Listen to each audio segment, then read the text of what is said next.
We zijn hier op landgoed de Slotplaats en wel in het Sterrenbos, vlak achter het theehuis. En wat hier bijzonder is aan dit gebied is met name de oude padenstructuur. Vroeger heeft hier een parkbosachtig landschap was hier. Dat is op dit moment nog her en der wat te herkennen in het landschap. Die skietnisselsplak sjogge je bijgelijks waarom in deze zuil of deze zinnenwiezer. Om de oude paden weer waarom te krijgen en de bosk te verjongen, moet er al wat gebeuren maar gewoon biem. Vooral de spieren binnen net in goede conditie. Dan heb je het over dat stukje. Hier is een klein perceeltje in het midden van het gebied, wat dan eraf zou kunnen en mogelijk opnieuw ingeplant. En je zou een plak komen kunnen verbijden.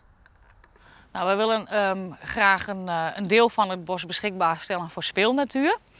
En dan is ons plangebied bij het koetshuis. Dat is ook het meest logisch. Daar komen de bezoekers, dat is de eerste plek. Daar zijn picknickplekken, je kunt daar lekker zitten. Al met al wordt bezocht dit Lietse bos interessanter te maken voor de recreant. Al wordt de natuur zeker net vergeten.